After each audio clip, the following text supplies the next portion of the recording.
This morning I am on the train heading to a new destination about 190 kilometers from Mumbai. We are passing through the Western Ghats now, which are known for their lush green landscapes.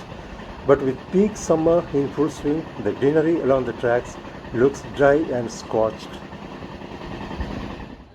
After about 3 hours of train ride, I have now reached Pune railway station. Built during the British era, still carries a touch of old-world charm along with modern upgrades. And outside the station, there is a constant rush. So friends, I'm in Pune today, Pune, Pune. I've just gotten off my train at Pune railway station and I'm gonna explore some of the very fascinating places here. Though I've been to Pune before, this is not my first visit. There are still hundreds of very interesting places here to be explored. So today, our first destination today is the very popular zoological park called Rajiv Gandhi Zoological Park. So I'm going to take a bus. This is the cheapest mode of transportation, whether it is in Pune, Mumbai or any other places. So this bus depot, bus station is over there. So I'm going to take a bus to this place called Kathraj, where this zoological park is located. So I'm going to take a Kathraj bus from the bus station. So this is the bus station here. So this is my bus, not to Kathraj but Swargate. There's a place called Swargate. Pune has become one of the busiest cities in Maharashtra after Mumbai. Traffic jams are quite common here due to rapid urban growth and increasing population. Over the years, the city has developed into a major hub for IT companies, education and industries, attracting people from all over the country. This has led to a significant rise in number of vehicles on the roads. At the same time, many roads are still not wide enough to handle such heavy traffic. Ongoing construction work, metro projects and congestion at key junctions further slow things down, making traffic a daily challenge in the city. There's a bit of a situation. There are no direct buses available from Pune railway station to Kathraj, where this zoological park is located, Rajiv Gandhi Zoological Park. So I hopped on a bus to Swargate, a place called Swargate. From Swargate, I took another bus to Kathraj, and finally now I'm in Kathraj, heading straight to this very popular Rajiv Gandhi Zoological Park. So stay tuned. So this is the Kathraj area, and the Rajiv Gandhi Zoological Park is here.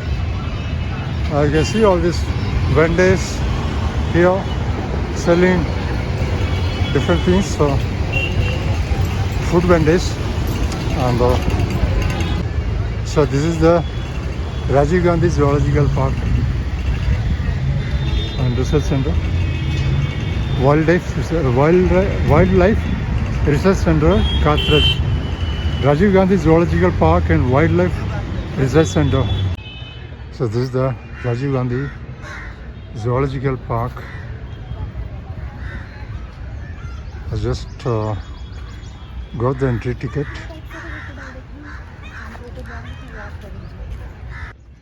Spread across about 130 acres, this place feels more like a carefully planned green space than a dense untouched forest. It does have sections of forest, grassland and even aquatic areas, but overall it's a managed wildlife park and research center rather than a true wild habitat. Because of the intense summer heat, much of the greenery loses its vibrance during this time. Still, it remains a popular spot for people in Pune looking for a bit of a relief from the heat and a break from the city.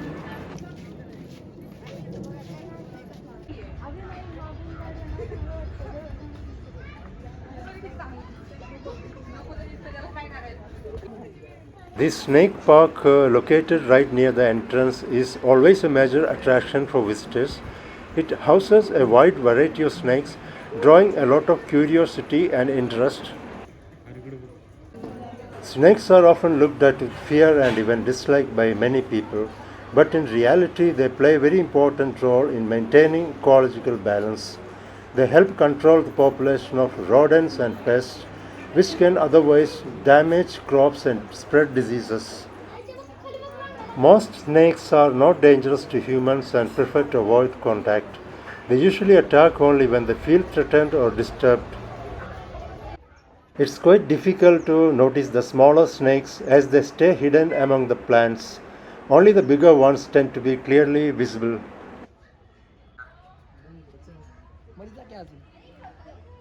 Learning about snakes and understanding their behavior can help reduce fear and build respect for these fascinating creatures. And this is the green iguana. Iguanas are commonly found in the tropical rainforests of Central and South America, where they spend most of their time in trees close to rivers and streams. Here are some details about this animal.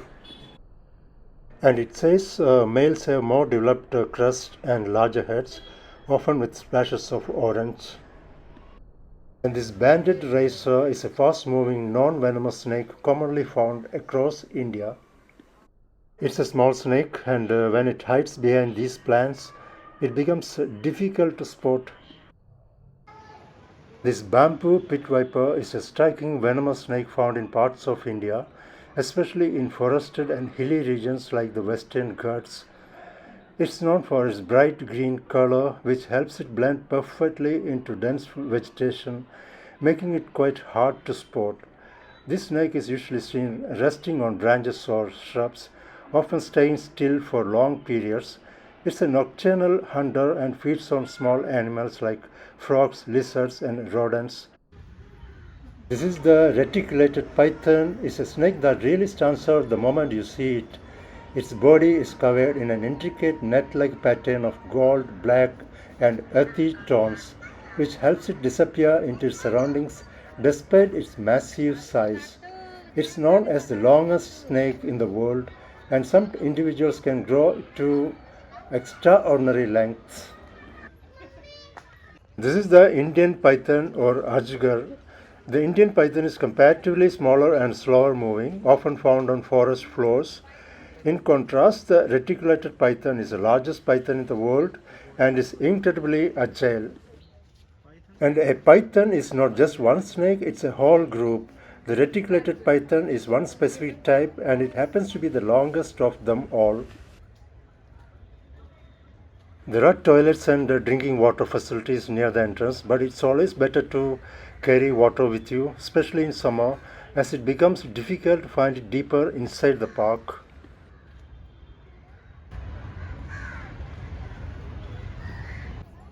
This park is not just a place for visitors, but also plays an important role in conservation, education, and rescuing injured or displaced animals. Its development reflects a shift from traditional caged zoos to more humane and eco-friendly wildlife spaces. There's not much to explore in the snake park. Most of the snakes are lying still, quietly resting in their enclosures. They are not really active, so you don't get to see their true behavior or movement, which makes the experience feel a bit underwhelming, right? So I came to this place, this area of the park, where most of the big cats are located. And here I can see the board leopard. So I don't know if I can see the leopard here. Okay, yeah, I can see the leopard, but it's sleeping over there. I'm not sure whether you can see the leopard. He's sleeping. So sad. Let's go further and see what else to explore here. I think there's one tiger. Wow. Let's go and see. There's one tiger over there. And this is Bengal tiger. But yes, there is one tiger. Can you see that? Yes, this is amazing. The Bengal tiger is mainly found in the Indian subcontinent, especially across forests, grasslands, and mangrove regions like the Sundarbans. After Bengal tiger, this is white tiger here, but is resting. You can see that's white tiger.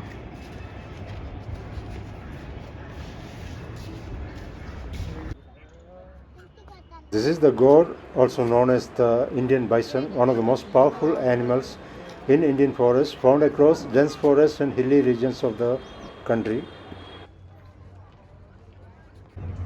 And here is the spotted deer or chital in Hindi. Their reddish-brown coat is dotted with bright white spots. Even as they grow older, these spots remain, which makes them stand out compared to many other deer species.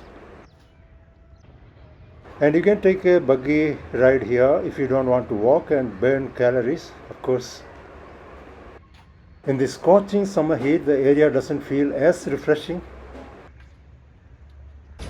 Honestly, more than watching animals, I just wanted a break from the buzzing, polluted city.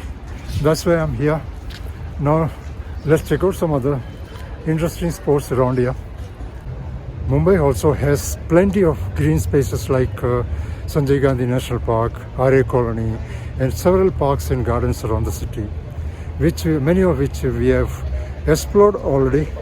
So, since I'm in Pune today, I thought I would start with this place before heading anywhere else. That's why I'm here.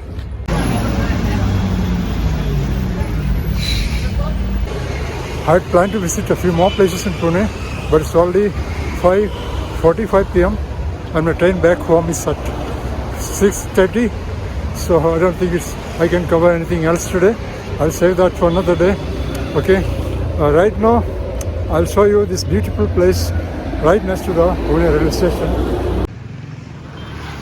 As you walk through the streets of Pune, you come across beautiful old colonial era buildings, many of which are now used as government offices like this one on my right. The streets here are well maintained with pedestrian walkways and plenty of greenery, making it one of the most environmentally friendly cities in Maharashtra.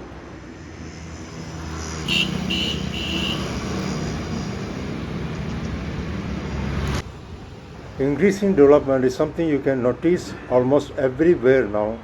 Areas that once felt quiet and open are slowly turning into busy spaces filled with new buildings, wider roads, and growing infrastructure. On one hand, this brings better facilities, improved connectivity, and more opportunities for people. Life becomes more convenient, and the city starts to feel more modern and active. But at the same time, this rapid growth comes with its own challenges. Green spaces begin to shrink, traffic increases, and the overall pace of life becomes more hectic. What was once calm and refreshing can start to feel crowded and noisy. So, increasing development is really a mix of progress and pressure. It improves how a city functions, but also tests how well it can hold on to its natural charm and balance. The city is trying to fix its long-standing traffic issues with wider roads and big projects like the Ring Road. Getting in and out of Pune is also becoming smoother with new highways and rail links taking shape. Over the years, Pune has quietly transformed from a laid-back, culturally rooted city into a fast-growing urban space where modern development is visible at every turn. One of the clearest signs of this change is the rise of malls and shopping complexes across the city. Areas that once had open floors, old houses, Or small local markets are now lined with large commercial spaces that attract crowds throughout the day. Real estate in Pune reflects how much the city has evolved over time. What was once known for its quieter neighborhoods and open spaces is now steadily expanding into a more structured and modern urban landscape. Traffic has gradually become one of the defining experiences of everyday life in Pune. What once felt like a manageable city to move around in has slowly turned into a place where even short distances can take unexpectedly long. During peak hours, even road fills up quickly, and the flow of vehicles often slows to a crawl, testing both time and patience. Now, I'm back at Pune railway station.